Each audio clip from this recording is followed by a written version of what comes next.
dan membayar utang ayahnya sebesar 12 miliar rupiah dan membayar rumahnya yang sudah disita oleh bank.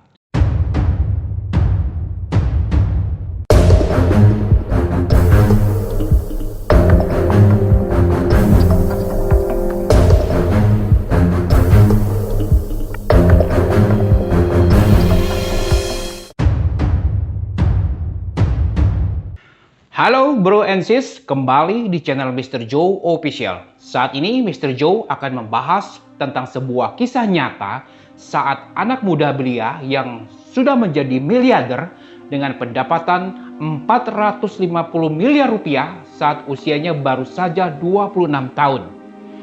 Awal bisnisnya dibangun saat usia 19 tahun.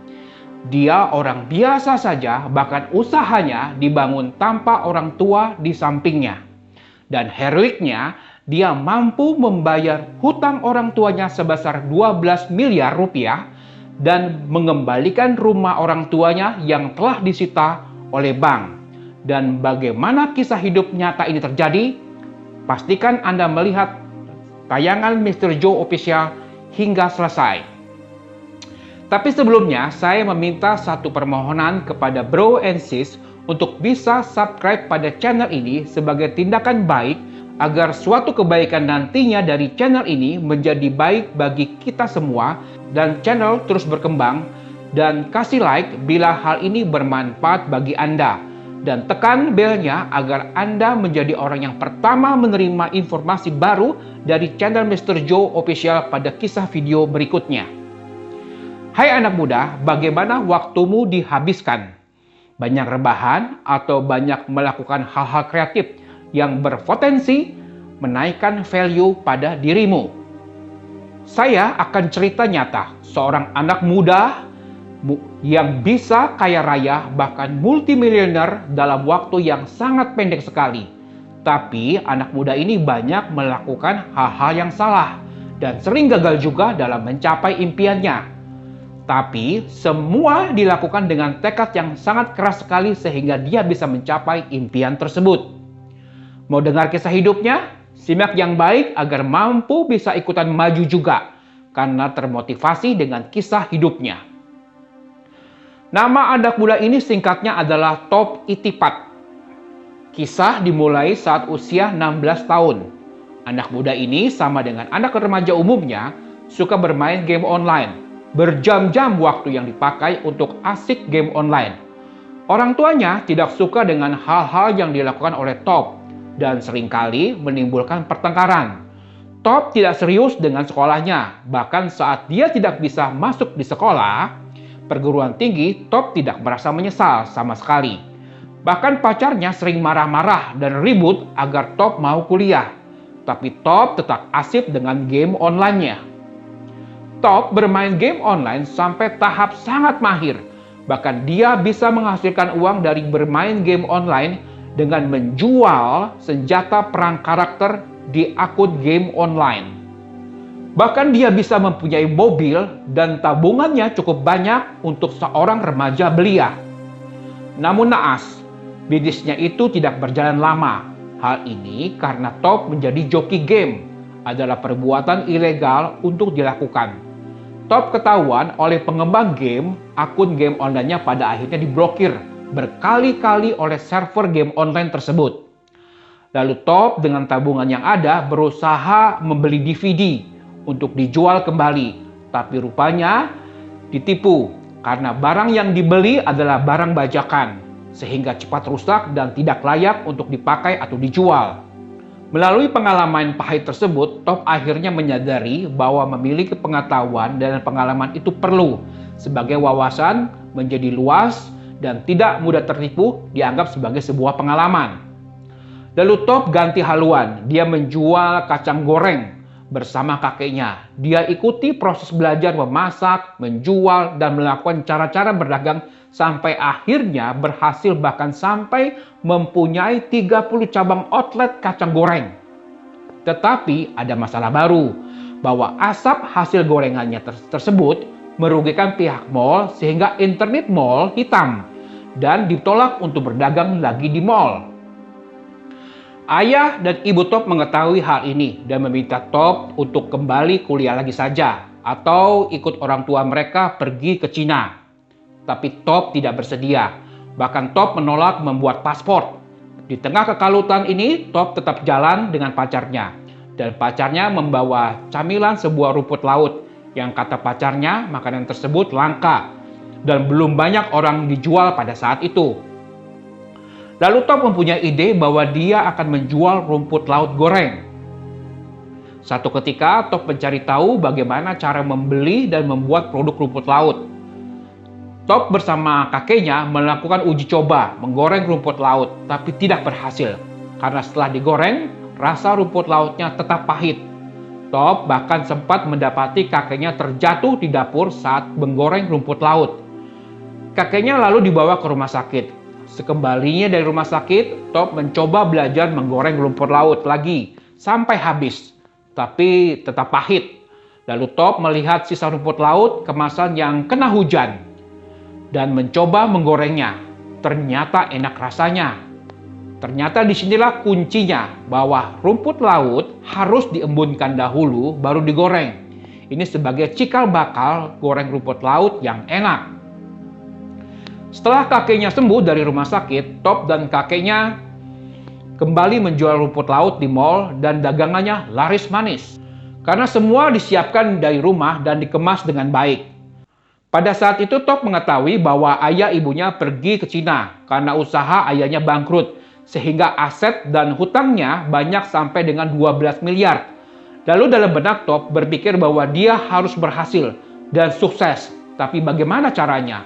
Karena rumahnya ditempati akan segera disita bank dan akan dilelang.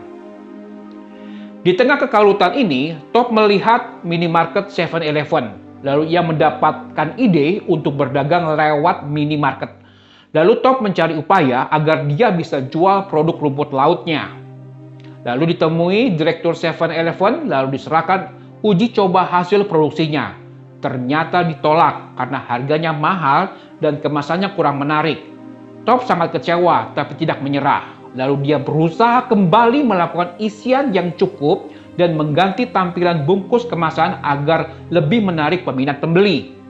Tapi masalah kembali datang.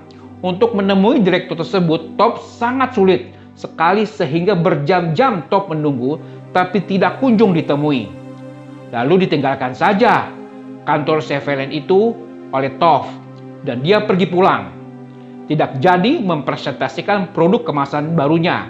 Sepeninggal Top dari kantor 7-Eleven tersebut, rupanya direktur tersebut secara tidak sengaja melihat hasil produksi rumput laut Top dan dia menyukai karyanya.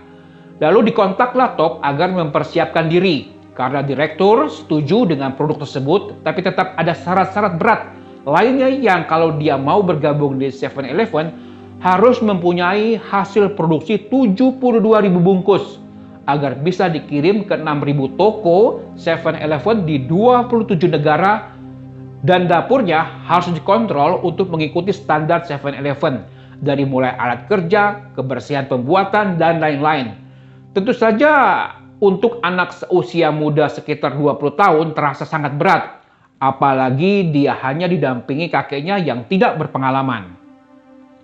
Akhirnya Top menjual mobilnya hasil game online-nya tersebut. Lalu duit tersebut untuk membuat dapurnya menjadi pabrik kecil. Melakukan pembongkaran di gudang bekas ayahnya dulu. Merapikan alat kerja dan melakukan perbaikan di sana sini. Hasil uji coba kontrolnya dari 7-Eleven menyatakan usaha Top disetujui. Dan memulai produksinya membuat 72.000 bungkus rumput laut sebagai produksi awal. Order dari 7-Eleven akhirnya terpenuhi. Dan usahanya terus maju dan bank mulai menyetujui pinjaman untuk mengembangkan usaha rumput lautnya. Dan singkat cerita, setelah 2 tahun bekerja dengan 7-Eleven, Top berhasil memulangkan kembali orang tuanya ke Thailand dari Cina pada saat itu dan membayar utang ayahnya sebesar 12 miliar rupiah dan membayar rumahnya yang sudah disita oleh bank. Top dianggap berhasil dalam usahanya saat usianya masih 20 tahunan. Di tahun 2010 sudah mempunyai karyawan 2.500 orang dan juga sudah mempunyai perkebunan rumput laut sendiri di Korea Selatan dan berhasil mendapatkan pendapatan 540 miliar rupiah saat usianya baru mencapai 26 tahun. Anak muda ini bernama Top Itipat, asal dari Thailand, dan makanan kemasan yang diproduksinya adalah Thai Khoi Noi, yang artinya pengusaha muda. Pasti kalian pernah lihat atau pernah mencobanya. Dalam peristiwa hidupnya banyak hal kegagalan, tapi upayanya untuk selalu berusaha maju, selalu mencoba hal-hal baru. Ada kata bijak yang diucapkan oleh Top Itipat, yaitu jangan patah semangat apapun yang terjadi. Jika menyerah, maka habislah sudah. Hal yang bisa kita ambil dari Top Itipat adalah ketegasannya dalam bertindak. Semangat mewujudkan impian, mau belajar hal-hal baru, suka bertanya untuk memperbaiki dirinya, bukan masalah orang lain yang dipermasalahkan. Dari sini kita bisa belajar bahwa kegagalan tidak membuat Top patah arang dan berhenti berusaha. Justru kegagalan menjadikan Top belajar untuk menjadi lebih baik. Kegagalanlah yang menuntunnya sedikit demi sedikit ke jalan kesuksesan.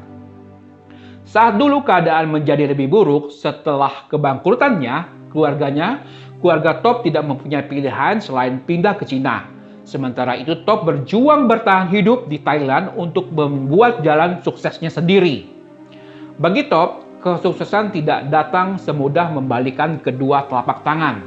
Top melewati masa-masa yang amat sulit. Ditambah lagi ia hidup dengan kakeknya, karena keluarganya telah pindah ke Cina pada saat itu.